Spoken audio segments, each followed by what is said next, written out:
Chapter 3. The Malleable Genome. The longest journey is the journey inward, for he who has chosen his destiny has started upon his quest for the source of his being. Dag Hammarskjöld, former United Nations Secretary General.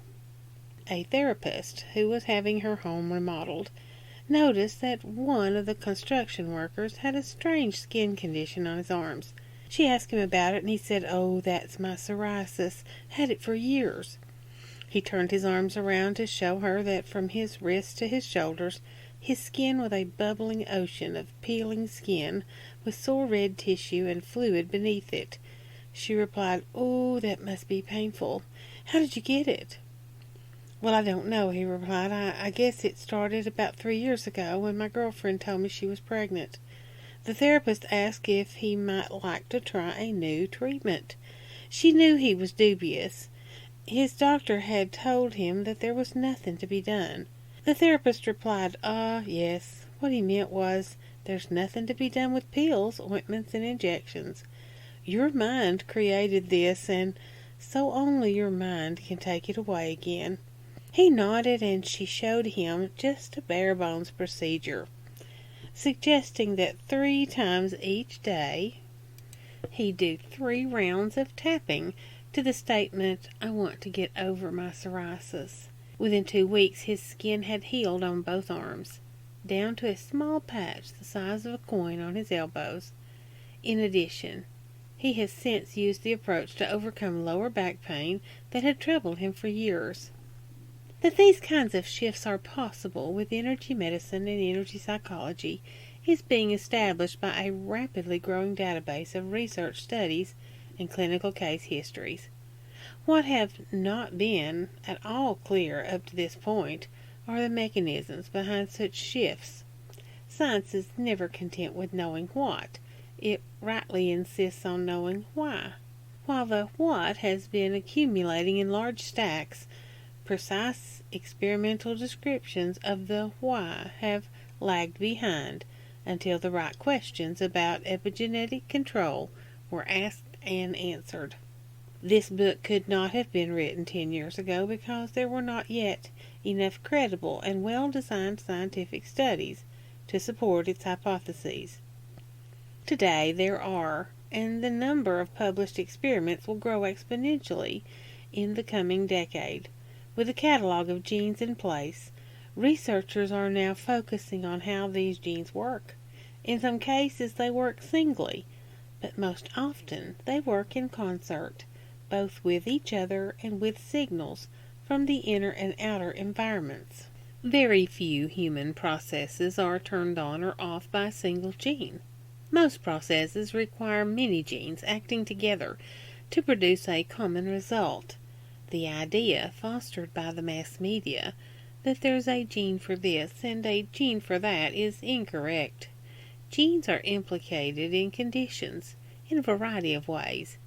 Headlines like the October 29, 2005 proclamation in the New York Times stating, 2 more genes linked to dyslexia, in addition to a 3rd gene announced a year earlier, oversimplify the cascade of genetic factors involved in conditions.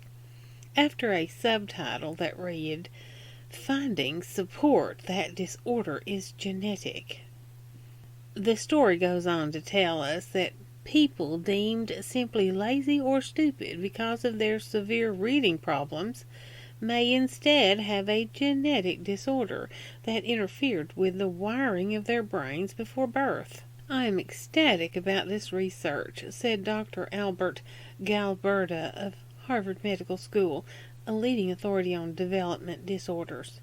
Such breakthroughs create elation that's often followed by disappointment, as the complexity of the genetic interactive system later becomes clear.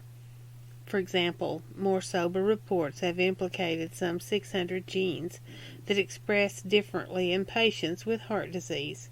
Researchers have shown that hundreds of genes are implicated in certain other diseases for which the genetic profile has been mapped.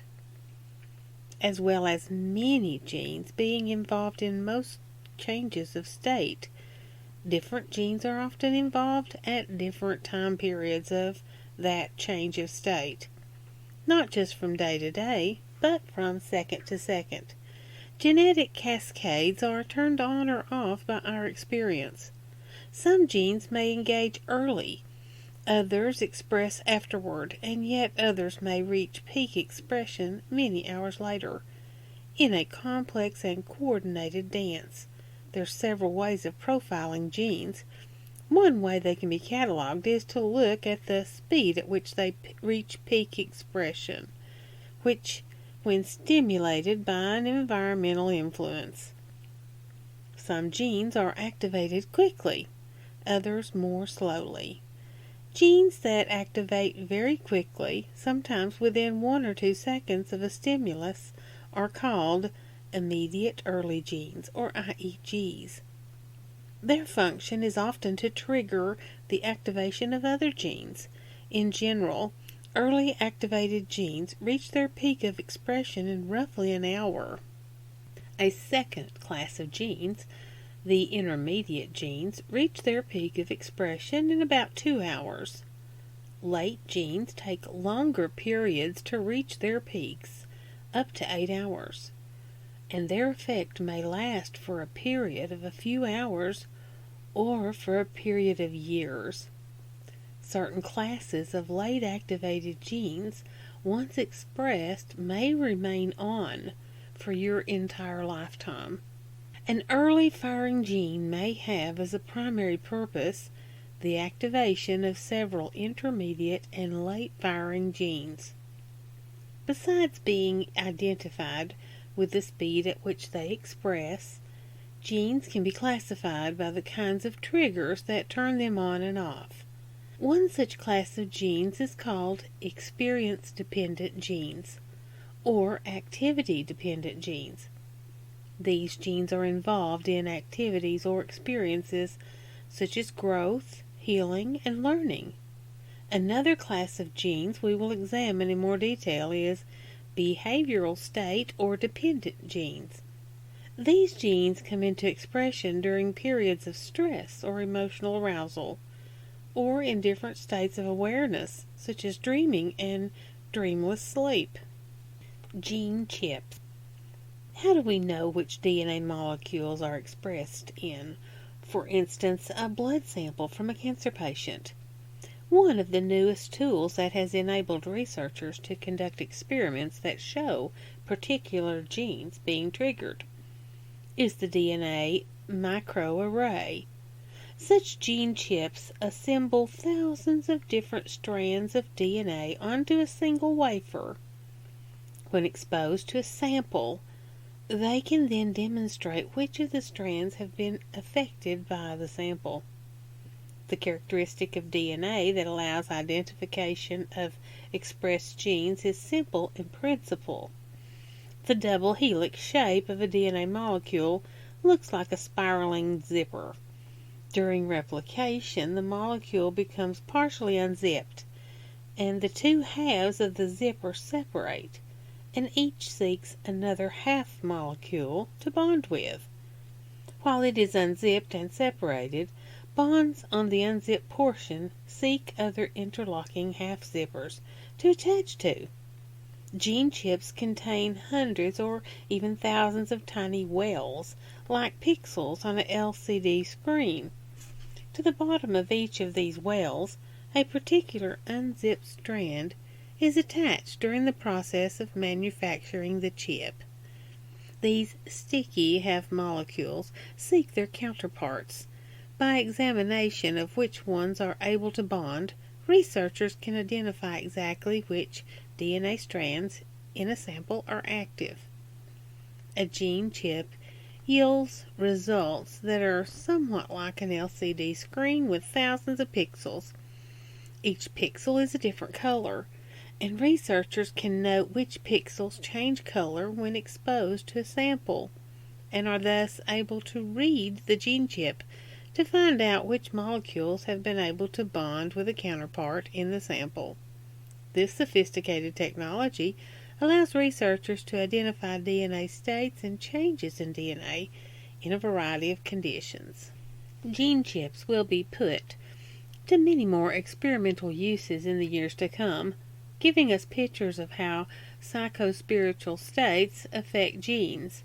They have already been used to study the effects of acupuncture, and Chapter 11 summarizes new research using gene chips to measure the epigenetic influence of meditation, relaxation, and other environmental inputs that reduce emotional stress. Future research will examine what gene changes occur before and after prayer, therapeutic touch, energy therapies, and other consciousness-based treatments. At Soul Medicine Institute, we have an active research program to measure how emotional de-stressing and physical healing are correlated. Chapter 13 contains details of these exciting studies. Immediate early genes. This class of genes responds within minutes to events that happen in our lives and to cues from our environments. They mediate between the environment and the body's neurochemical processes. They activate other genes, which in turn code for the proteins that govern our cells' ability to adapt. Early activated genes reach their peak expression in around 1 hour, whereas the peak is 2 hours for intermediate activated genes. But many immediate early genes express in much shorter periods, between 2 seconds and 2 minutes. A class of immediate early genes regulates our body's wakefulness and sleep. They are the chronobiological or clock genes. Researchers Marina Bentalavoglio of Stockholm's prestigious Karolinska Institute says the study of immediate early genes indicates that sleep and awake, as well as synchronized and desynchronized sleep, are characterized by different genomic expressions. The level of IEGs being high during wake and low during sleep. Such fluctuation of gene expression is not ubiquitous, but occurs in certain cell populations of the brain. Immediate early genes can be activated both by cognitive changes in the individual and also by cues from the outside, such as threats, food, or sexual stimulation. An example of the pathway followed in such transformations is demonstrated by an immediate early gene called CFOS. It is part of a class of immediate early genes that modulate our body's response to stress. This class is activated by stressful situations, whether they're inter-office rivalries, marital disagreements, or attacks by wild animals. CFOS activates brain neurons to produce a protein called FOS. FOS then binds to the DNA molecule, where it triggers the transcription of other genes. The stresses that trigger the activation of CFOS can be physical traumas. They also can be stressful social or psychological situations. In this way, this family of intermediate early genes sets up the response of the rest of the body's mechanism for dealing with stress. Gary Marcus, Ph.D., author of The Birth of the Mind, How a Tiny Number of Genes Creates the Complexity of Human Thought, says that a single regulatory gene at the top of a complex network can indirectly launch a cascade of hundreds of thousands of other genes, and by compounding and coordinating their effects, genes can exert enormous influence on biological structure. The word he uses, cascade, is often associated with regulatory gene expression. The firing of a regulatory gene at the top of a cascade can lead to a massive biological chain reaction. He gives examples of experiments in which a simple regulatory gene leads directly and indirectly to the expression of approximately 2,500 other genes.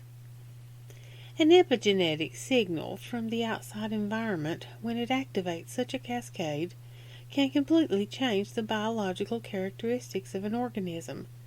Marcus uses the example of the African butterfly. When the weather is cool, typical of the period before the dry season, which is when the butterfly has to blend with dried up plants, it develops brown wings in the cocoon. When the weather is warm, indicating the coming rainy season, which is when it needs to blend in with an explosion of brightly colored tropical foliage, its wings are colored. Same genes, completely different outcome. It's all due to regulatory genes, which are switched on or off by an outside environmental influence, in this case, temperature. Stress from the environment can also provide epigenetic cues. Hans Sly, the German physician who coined the term stress, originally broke it down into two poles, distress or negative stress, and eustress or positive stress, the kind of stress that causes an athlete to excel or drives an entrepreneur to persevere with a creative process, or inspires a painter to reach new heights of inspired creative expression. Unfortunately, human experience being what it is, the word stress has become associated exclusively with distress, while the word eustress has disappeared from the lexicon. Immediate early genes are also critical to the functioning of our immune systems. Distress, whether sourced from within or outside us, can depress the expression of genes that enhance the functioning of our immune system. With medical students in the midst of their final exams as his subjects, researcher Ronald Glasser studied the effect of stress on one of the immune system's messenger molecules. The molecule interleukin-2 instructs helper T cells, white blood cells that devour disease cells and intruders, to attack. He found that during this stressful period, the students showed a significant drop in interleukin-2 production, implying a corresponding drop in the transcription of the gene that regulates interleukin-2 production. In follow-up studies, Glasser also found that the stress precancerous subjects were experiencing led to reduced expression of two immediate early genes associated with immune function, CMYC and CMYB. Conversely, positive influences, eustress, can bolster the genetic component of our immune system. Immunologist MCAS, PhD, showed that emotionally supportive experiences of children in therapeutic support groups improved aspects of their immune system function that depended on genetic activation. The group in his experiment went through a 6-month program of self-esteem workshops, guided imagery, and relaxation. When compared with a control group that had not had the same environmental stimuli, the children in the experimental group had both fewer episodes of asthma, few incidences of the use of anti-asthma medication. Immune factors in the blood of the experimental group increased, as did gene expression of the factors governing interleukin-2 production. Immediate early genes can also affect the developing fetus. Some of the genes activated by immediate early genes shape the form and functioning of the body.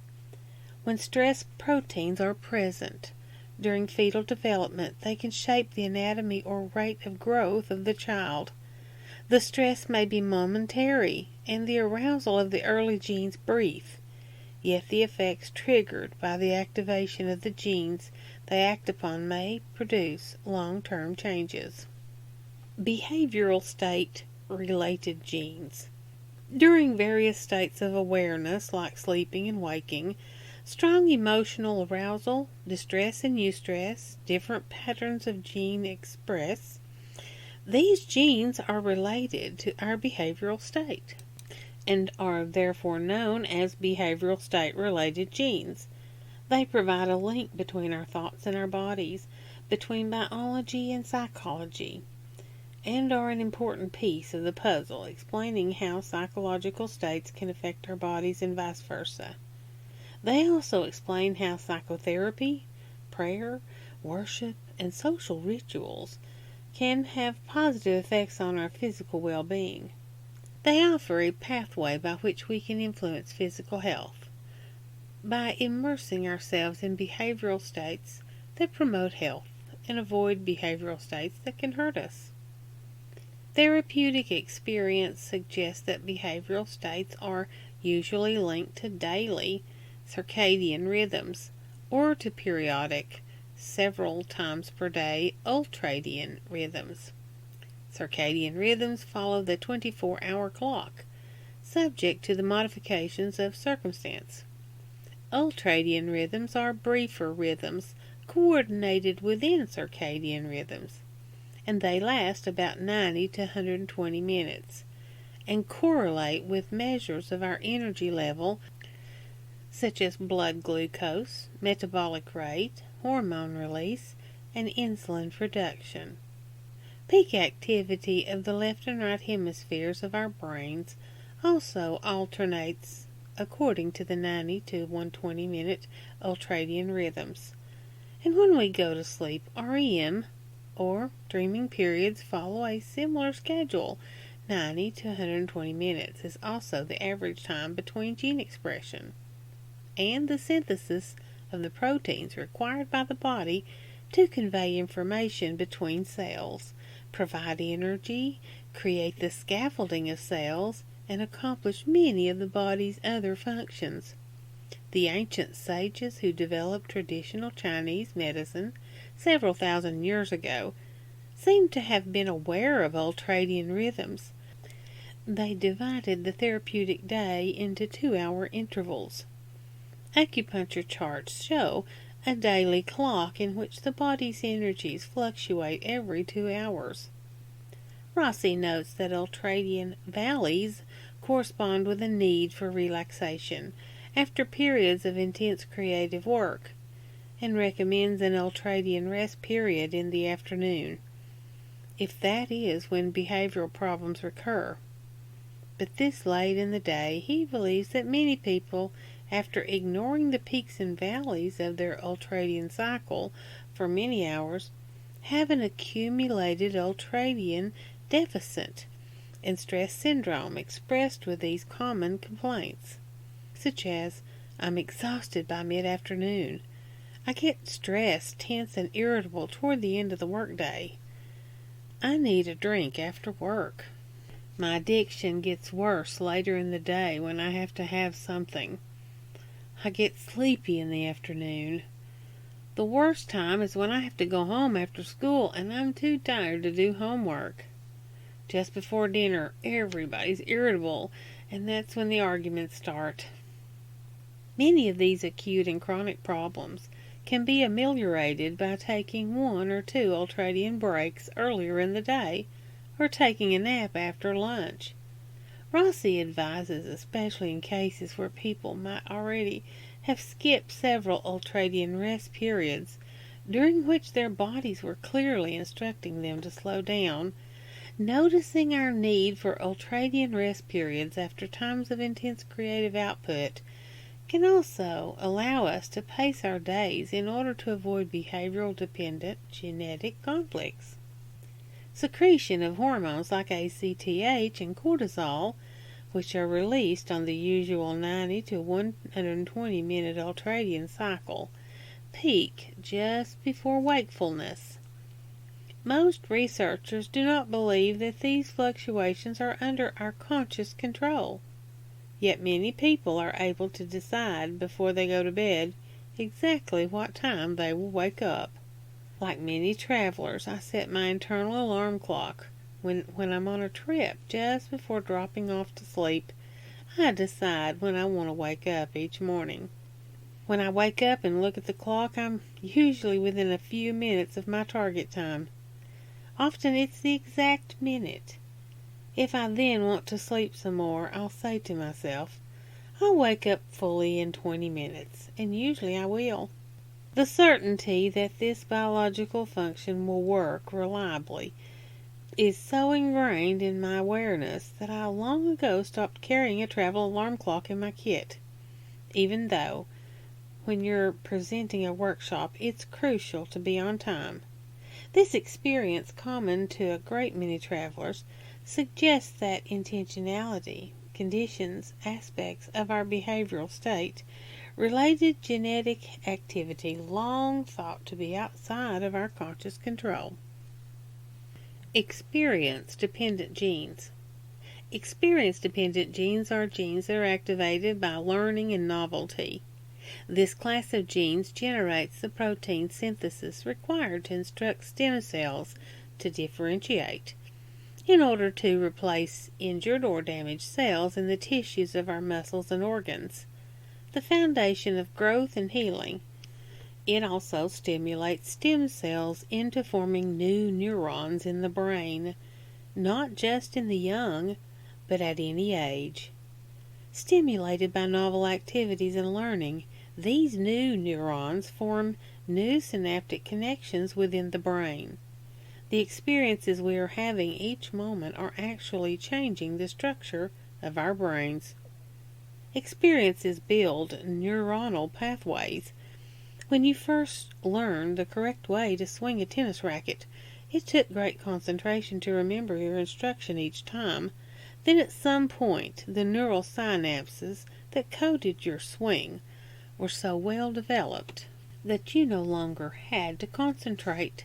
The nerve connections associated with swinging the racket correctly were copious enough to permit you to perform this feat without conscious attention. Step onto a tennis court and your body immediately knows how to swing a racket. You can move on to another learning experience. Contrary to the popular notion that you can't teach an old dog new tricks, our brains keep adding new neural links throughout our lives, as long as they're stimulated to do so. This process is called neurogenesis. Learning experiences and other highly attentive states of awareness switch on the expression of genes that stimulate the formation of new neurons. Whereas most of our organs stop growing in our late teens, our brains, with the ongoing stimulation of new behavior, discovery, physical exercise in novel environments, and fresh new memories, are a teeming mass of creation our whole lives. One of these creations may be health where before there was disease. Many of the so-called miracles of healing via spiritual practices and therapeutic hypotheses probably occur via this type of activity-dependent gene expression in stem cells throughout the brain and body. Rossi declares that fascination during novel and numerous life experiences play a fundamental role in focusing our attention and engaging activity-dependent gene expression, neurogenesis, and healing in general.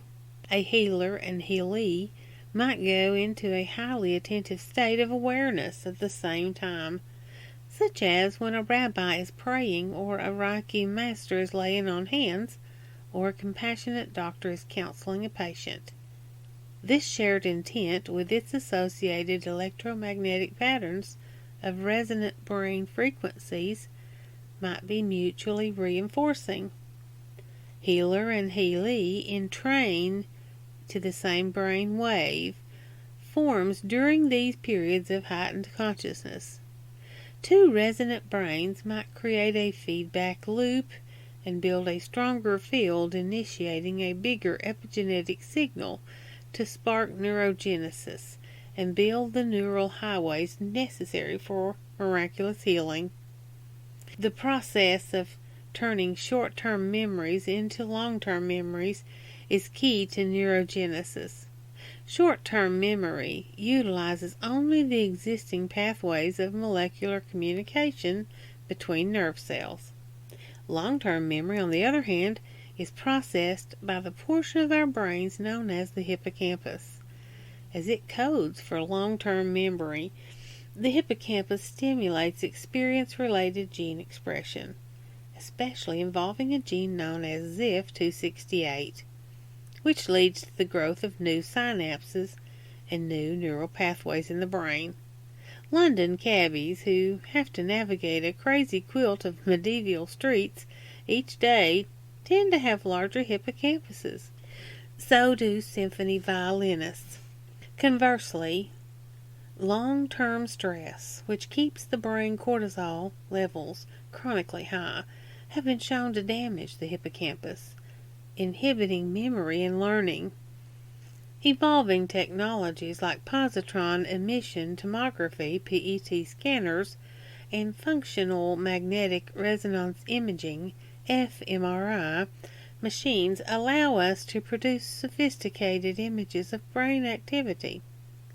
Researchers are now using these tools to map the changes that occur during psychospiritual experiences and changes of consciousness as subjects think certain thoughts, practice certain behaviors, or harbor certain emotions. Researchers can determine which areas of their brains are firing. Emotions such as fear and anger are associated with different patterns of brain arousal. We are now also starting to be able to associate changes in the brain with changes in genetic state. As certain genes are activated, certain areas of the brain show increased activity. This genetic activation in the brain sends neurological signals throughout the body. Candace Pert, Ph.D., author of Molecules of Emotion, calls this the Psychosomatic Network. Through the psychosomatic network, thoughts and emotions are transformed into physiological effects. In the other direction of the feedback loop, physiological experiences gathered by our senses translate into mental and emotional states. Burying trauma in muscles. I'm looking at and seeing the violent crash. I see my father's body across the railroad tracks. I feel the shock and horror in my mother's body and consciousness as she witnessed his death. These words were spoken by a woman receiving a head massage. Her face contorted in agony as she suddenly, vividly, and spontaneously recalled the death of her father when she was a child. Until the massage therapist began to work on her body, the memory had been buried, inaccessible to her conscious mind. She thought she had no memory of the event, but when the right muscle group was stimulated, the memory leapt vividly into her awareness. For decades, massage therapists have recounted such stories of spontaneous awakening of memory when tissues are stimulated. They can scarcely fail to notice the link between body and mind when manipulating muscle and connective tissue. Emotional release of buried traumatic memories sometimes takes place. Science is now catching up and starting to describe some of the mechanics of this phenomenon. It has also become apparent to many psychotherapists that the verbal processing of trauma without physical release provides only partial relief. While buried emotional traumas can be released by body work, the link can work the other way with physical symptoms disappearing once a psychospiritual shift occurs.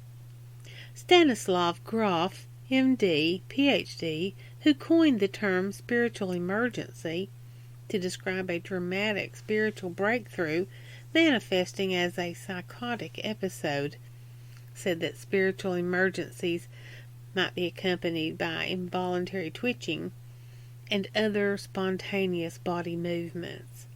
Harvey Jackins, who founded one of the most widely used forms of peer therapy known as reevaluation counseling or co-counseling, believes on the basis of thousands of clinical observations that genuine psychological shift is always accompanied by shuddering, moaning, twitching, tears, sweating, or some other physical sign of discharging of emotions. A 2004 meta-analysis of 37 studies of massage therapy published in Psychological Bulletin showed their effectiveness for the relief of anxiety and depression, with benefits similar in magnitude to those of psychotherapy alone. Using both psychological counseling and physical manipulation in tandem may provide the most effective emotional release. Candace Pert asserts that the body is the unconscious mind. Psychotherapy that ignores the body may even cause harm. Remembering traumatic incidents without physical, emotional release can re-traumatize people by igniting the same neuronal pathways as the original event, and building more neural strands to reinforce pain-laden brain structures. The link between areas of the body and traumatic emotional states is illustrated by many phenomena. One is the recent discovery that removing worry wrinkles may remove the underlying worry too. This effect was stumbled upon by plastic surgeons, giving patients cosmetic injections of Botox. Botox, a therapeutic variant of the protein present in botulism toxin, paralyzes muscles into which it is injected. When injected into the facial muscles of patients with deeply lined skin, it paralyzes the muscles and the skin smooths out for a few months. What cosmetic surgeons began noticing, however, was that in some of their Botox patients who were depressed, the depression lifted after the injection. According to one report, Kathleen Delano had suffered from depression for years, having tried psychotherapy and antidepressant drugs in vain. She resigned herself to a life of suffering. Then she tried Botox, the drug that a few years ago became the rage for smoothing facial wrinkles. In 2004, her physician injected 5 doses of the toxin into the muscles between Delano's eyebrows. 8 weeks later, her depression had lifted. The alteration of the physical structure seemed to catalyze an alteration of the mental state.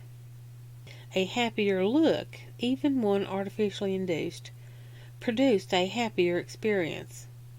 Though we know that changing the mind changes the body, it also seems that the reverse is true. Changing the body changes the mind. Evidence of the relationship between the body and emotions has recently come from an unlikely source: the science of mathematics. A mathematician from the University of Tokyo, Yoshihiro Yamamoto, Ph.D., hooked up accelerometers to the arms of patients diagnosed with major depression. The accelerometers measured how often subjects changed their rate of motion. He found striking differences in the activity patterns of depressed and healthy people, with depressed people moving less, and in bursts of activity, unlike the normal subjects. They had more frequent long rest periods and less frequent short rest periods. As he looked for an analogy with which to compare the charts he compiled during the study, Dr. Yamamoto observed that they looked most like the patterns of electromagnetic activity of nerve cells that had been removed from contact with other neurons and isolated in a petri dish. Isolation looked similar to him, whether the social isolation of a depressed person or the physical isolation of an individual cell. Psychotherapists have long observed that when therapeutic breakthroughs are achieved, the body too often heals. During a therapy session with Celeste, a young woman with arthritis, chronicled in Ernest Rossi's The Psychobiology of Gene Expression, Celeste goes from very limited mobility in her hands to making a fist, to stretch her fingers wide. She delighted by the changes in her body that occur during the hour-long session with Rossi, and while he acts as a therapist, he also speculates which genes are expressing. Celeste: my right hand is doing some stuff. Rossi: your right hand is doing some stuff? Celeste: yeah, my left one feels like lead, but my right one, I don't know, I think it started shaking a little bit or something. Rossi's comments of this exchange evidence of psychobiological arousal and behavioral state-related gene expression. The therapist wonders how to engage the psychogenomic dynamics of immunological variables such as interleukin 1, 2, and 1b associated with COX-2 that has been implicated in rheumatoid arthritis, that is Celeste's presenting condition. Rossi. Celeste's hand surprisingly forms a fist. Oh my goodness, something new seems to be happening. Celeste. Yeah! Rossi. Wow! Yes, something new is beginning to happen. Celeste now extends her fingers up into the air. Celeste. I sure don't know what this is, laughing. Rossi's comments. Illumination and activity-dependent gene expression. Celeste experiences playful, activity-dependent exercise as a creative breakout of her typically restrained hand and finger movements associated with her rheumatoid arthritis. Future research will be needed to determine if the CREB genes associated with new memory and learning, as well as the ODC and BDNF genes associated with neurogenesis and physical growth, are actually being engaged. At the end of the session, Celeste is stretching her arms and hands in delight at her newfound mobility. Rossi closes by hoping that the experimental theater of demonstration therapy will be sufficiently numerous to activate ZIF268 gene expression in her REM dreaming tonight, which will help cement the changes in her body. Recent studies are allowing us to understand the role of genetics in the psychosomatic network. For instance, the hippocampus is a structure in the brain that transforms the activity of the frontal lobes into hormonal messenger molecules. These communicate with the endocrine glands, which affect other systems, including the immune system, digestive system, and the musculoskeletal system. Portions of the hypothalamus synthesize a hormone known as CRH, corticotrophin-releasing hormone, which stimulates the production of a dozen other messenger molecules that influence stress and relaxation. The gene that initiates the production of CRH is located on chromosome 8, a chromosome so vital to our function that it has scarcely changed for millennia. CRH synthesizing and secreting neurons are found in their highest densities in the prefrontal, insular, and cingulate areas of the brain, where they mediate cognitive and behavioral processing. Secondary messengers within the cell convey the extracellular signals from the environment, including your psychosocial cues, to the nucleus of the cell, where they initiate gene expression. Our bodies have an exquisite ability to turn external cues into the signals required for optimal internal responses. Eric Kandel, MD, who received the Nobel Prize in Medicine in 2000, says that changes in gene expression alter the strength of synaptic connections and structural changes that alter the anatomical pattern of interconnections between nerve cells of the brain. In one experiment, Kandel discovered that when new memories are established, the number of synaptic connections in the sensory neurons stimulated jumped to around 2,600, a doubling of its previous count of 1,300. Unless the initial experience was reinforced, however, the number of connections dropped back to 1,300 within 3 weeks. If we reinforce our novel experiences by repetition, we strengthen the neural net to support them. If we do not, our newfound neural circuitry quickly decays, not over years, but in less than a month. This means that new thoughts, actions, and habits must be continuously updated in order to take root. Like a song on the radio that becomes ingrained in the cultural collective, Many people must hear it many times. But if it isn't heard for a while, the memory of even a top 40 tune begins to fade. Who today remembers It's a Long Way to Tipperary, or At the End of the Road? Both were top 40 charts a century ago. Insight changes the brain as well. In an article entitled The Neuroscience of Leadership, David Rock and Jeffrey Schwartz, Ph.D., reported on studies that use MRI and EEG technologies to study moments of insight. One study found sudden bursts of high-frequency, 40 Hz oscillations, gamma waves, in the brain, appearing just prior to moments of insight. This oscillation is conducive to creating links across many parts of the brain.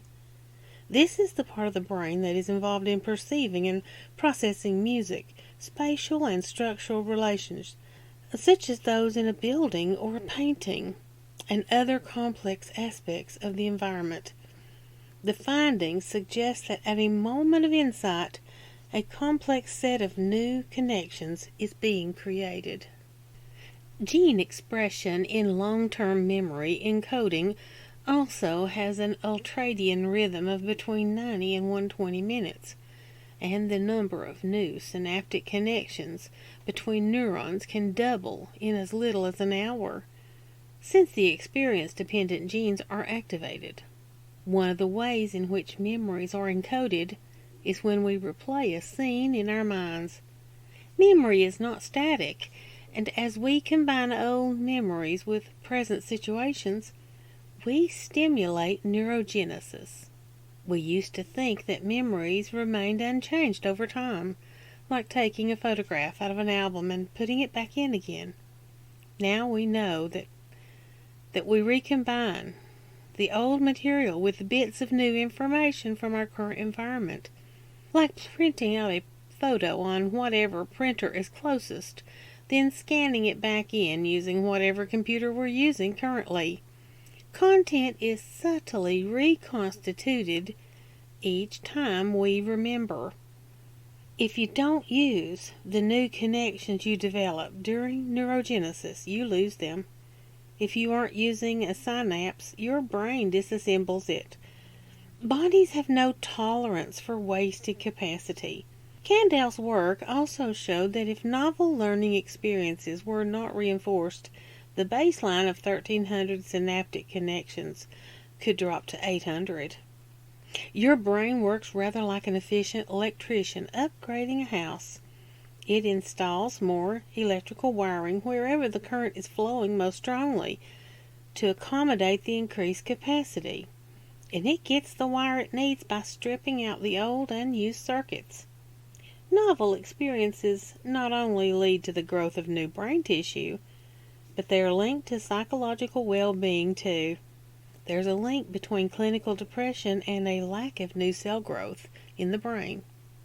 As a consequence, the hippocampi of the brains of depressed patients shrink in time by as much as 15%, as distress and social trauma result in environmental signals that inhibit the expression of experience-dependent genes. Our hippocampi are involved in the recall of memories. Perhaps while we sleep, such repeated replaying is central to the process of creating durable long-term memories, with a beneficial effect on neurogenesis. Hippocampi also contain stem cells, those blank cells that do not become specialized until stimulated by an epigenetic environmental signal, which means that an aging brain can regenerate. Neuronal stem cells are found in other areas of the brain and spinal cord as well, and far different from the old static picture of brain development, are generated by the body up till the very last moments of our lives. Psychologist Martin Siegel, Ph.D., in his book Authentic Happiness, sums it up by saying neurons are wired to respond to novel events, and as long as we keep cultivating them in our lives, we keep stimulating neurogenesis. Rebooting memory for healing. The fluctuating nature of memory, with synaptic connections being created and destroyed, means that memories may be strengthened or diffused. Psychotherapy seeks to bring painful memories back to the forefront of consciousness and then shift them. A series of experiments studying rat brains suggests that if a painful or fear-laden memory is triggered and then processed, its impact is diminished. Rossi, who has more than 3 decades of experience treating patients, summarizes that experience as follows. When the rat brain is infused with anosmycin, an inhibitor of protein synthesis, shortly after the reactivation of a long consolidated memory, the memory is extinguished. The same treatment of the brain with anosmycin, but without reactivating the consolidated memory, leaves the memory intact. This means that the gene expression and protein synthesis cycle is reactivated when important memories are recalled and replayed. Most paradigms of psychotherapy involve a combination of the same 2-step process. 1. A reactivation of an old traumatic memory, which is 2. Immediately followed by some form of therapeutic intervention designed to heal the old hurt. Each time we reboot an old memory, we may be unconsciously modifying it, even as we think we are just remembering. This phenomena can help with the healing process, especially when combined with strong feelings. These allow us to cement an association between an old trauma and a new positive meaning. One study showed an increase in immune system function during a drumming and storytelling ritual. In this study, 111 healthy volunteers were exposed to an hour-long ritual, much like the kind of communal experience our ancient ancestors might have enjoyed around the campfire. The improvement in immune function after the drumming and storytelling ceremony was demonstrated by increased activity in helper T cells. In addition, levels of the healthy hormone DHEA increased, while the stress hormone cortisol dropped. Many traditional healing rituals, such as shamanic journeys, faith healings, passion plays, the Catholic Mass, and exorcisms, involve the same mechanism of heightened emotional arousal, followed by a release. Rossi points out that psychotherapies, old and new, use this approach. Sigmund Freud first had patients free associate, then, in the second step, find an insight that reframed the meaning of the memories in a significant way. New therapies like eye movement, desensitization, and reprocessing, EMDR, also reactivate painful old traumas, after which they are infused with positive images and feelings. Psychotherapies like cognitive behavioral therapy, CBT, also challenge dysfunctional ideas and traumatic incidents by presenting positive alternative cognitions, while EMDR, EFT, and energy psychology do, in addition, is to add a layer of physical stimulation. Like ancient drumming or dancing ceremonies, this physical component is crucial to the rapid healings seen in these therapies. Creating your own designer brain. Learning is demanding. Giving ourselves new challenges, like taking a college course in a subject completely beyond our existing fields of expertise, reaching out for new friendships, acquiring a new artistic ability, and learning a new sport, all stretch our consciousness. Yet this positive stress is part of the process by which we grow the capacities of our brains. Experiments with rats being taught new tasks found that those rats that were mildly stressed learned faster than those that were not. Other experiments demonstrate that unpredictability and novelty are crucial aspects of learning. The association between a stimulus and a response, a known reward for a known action, takes learning only to the first step. After all, stimuli must be unpredictable in order to maintain responses and continue engaging experience-dependent genes. If we expect a reinforcement for a certain response, the novelty value of that reinforcement quickly wears off and learning stops. It is the unexpected, not the known, that commands our attention. Rossi calls this the Novelty, Pneumonism, Neurogenesis effect, and characterizes it as a core dynamic of psychobiology. It integrates experiences of mind, the sensory perceptual awareness of novelty, and the arousal motivational aspects of the Pneumonism with biology, gene expression, protein synthesis, neurogenesis, and healing.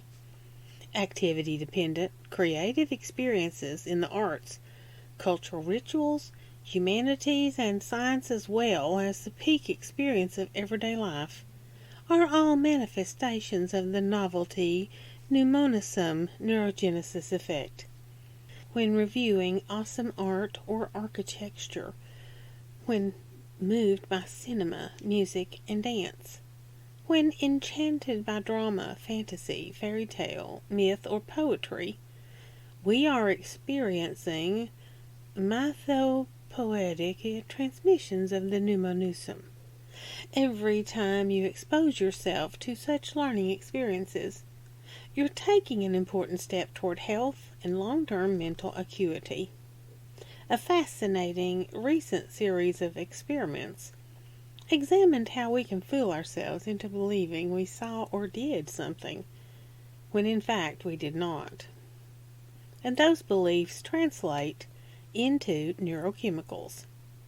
In one study, 148 young British college students were served in a bar. Everything about the bar was real. The bottles, the glasses, the napkins, the sights, and the smells. Unbeknownst to the experimental group, there was only one thing that was fake: the alcohol. Researchers had substituted the alcohol in the bottles of spirits, beer, and wine with mere tonic water. The bartenders mixed the drinks as though they were serving the real McCoy, and the subjects became tipsy, acting in a manner similar to the control group, who were being served the real thing. Their bodies generated the neural signals and neurochemicals, resulting in intoxicated behavior, simply because the students held the belief that they were drinking real alcohol. When students were told the true nature of the experiment at the completion of the study, many were amazed that they had only received plain tonic, insisting that they had felt drunk at the time. The researcher commented, concluding that it showed that even thinking you've been drinking affects your behavior. Beliefs create behavior. An experiment at Yale showed that students' perceptions of a stranger could be altered by a stimulus as innocuous as handing them a cup of coffee. On the way to the lab, not knowing they were subjects in a study, students bumped into a lab assistant burdened with clipboards and books and a cup of coffee. The laden assistant asked the students to hold the coffee for a moment. It was either a mug of steaming Java or a cup of iced coffee.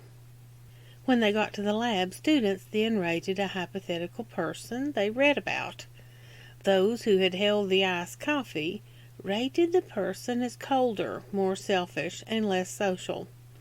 Students who had momentarily held the hot coffee did the reverse. In another study, students playing a game at a table with a briefcase at the other end were much more competitive than those whose table held a backpack. It seemed incredible, but even such tiny cues can condition perceptions and behavior. Other studies show that our bodies produce endorphins in response to a placebo. Beliefs become biochemistry. What's happening in our brains can override what's happening in our bodies. Under hypnosis, subjects can be induced to really see things that aren't there. They can be trained to look at common English words and perceive them to be gibberish. In a proactive summary of this research, published in the New York Times, Dr. Amir Raz said that the brain's internal beliefs and perceptions overrode brain circuits devoted to reading and detecting conflict. A number of other studies of brain imaging point to similar top-down brain mechanisms. Top-down processes override sensory or bottom-up information, said Dr. Stephen M. Koslin, a neuroscientist at Harvard. People think that sights, sounds, and touch from the outside world constitute reality. But the brain constructs what it perceives based on past experience, Koslin said. Beliefs can create reality. Researchers have noticed that we can still read and make meaning out of words even if they are jumbled. A team at Yale came to the startling realization that the cortical map reflects our perceptions, not the physical body, adding that the brain is reflecting what we are feeling, even if that's not what really happened. Anna Rowe, the chief researcher, said, "We think we know what's out there in the physical world, but it's all interpreted by our brains. Everything we sense is an illusion to a degree." One possible mechanism to explain the ability of our brains to override our senses is the surprising recent discovery that the bundles of nerve cells running from our brain to our senses outnumber the ones running in the other direction by a factor of 10 to 1. For every neural bundle running from our senses to our brain, there are roughly 10 neural bundles running from our brain to the sensory organ. So there's a lot more bandwidth for signals going from the brain than there is for signals going to it. University of Oregon neuroscientist Michael Posner, Ph.D., says, "The idea that perceptions can be manipulated by expectations is fundamental to the study of cognition, since we are building these neural pathways with every thought and feeling. We have an opportunity by taking control of the quality of our thoughts and feelings to build a neural network focused on the transmission of positive, healing, and joyful impulses. As we consciously cultivate these mental and emotional states, which then become ingrained in our neural network, we may indeed see in time the beautiful world we imagine." A wise fool exclaimed, "If I hadn't believed it, I wouldn't have seen it with my own eyes." Designing happiness. Far from who and what we are being determined by our genes, we are rewriting the expression of our genes in every second by our choices of what to do, say, and think. The choices we make with our consciousness are being genetically encoded in our brain structure daily, reinforcing the neural pathways that correspond to experiences we have frequently, and reducing those pathways we use infrequently. But more than the use it or lose it axiom, activity-dependent genetic expression tells us that we can experience it and create it as we encode new pathways in our brains deliberately.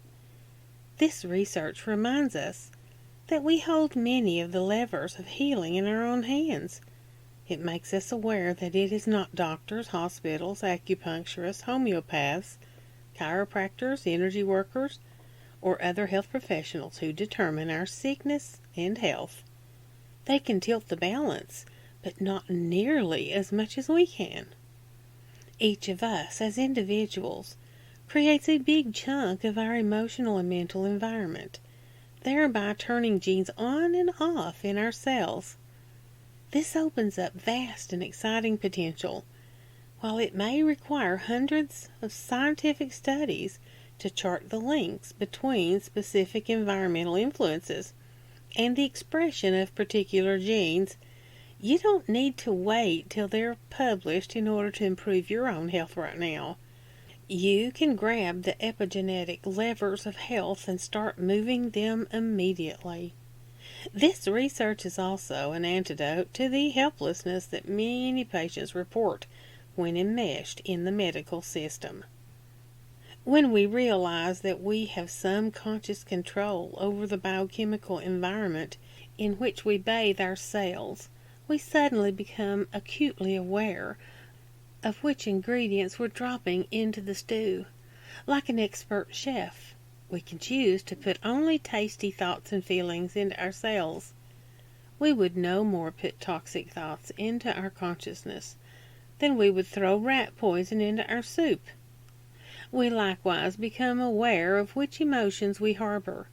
We perceive emotions not simply as arising from experiences that happen to us, but as aspects of our environmental cocktail that we can cultivate to bring beauty and nourishment to the garden of our health. Over the last few decades, research has sought to understand the mechanisms that underlie the health effects of positive consciousness. We know that altruism, optimism, prayer, meditation, spirituality, social connectedness, gratitude, intention, and energy medicine have positive effects on health and longevity. Now we're starting to understand that our consciousness conditions our genetic expression, moment by moment. This insight allows us to use conscious change as a medical intervention. For instance, studies have shown meditation to have benefits that are similar to antidepressant medications, regulating the serotonin and dopamine levels in our brains, as well as stimulating our immune systems. Other research shows that we can alleviate our brain's response to chronic pain through meditation. Knowing that we can unlock a hugely beneficial internal pharmacopoeia of gene-altering, naturally occurring substances through consciousness without any of the side effects of artificial drugs gives us powerful leverage for well-being.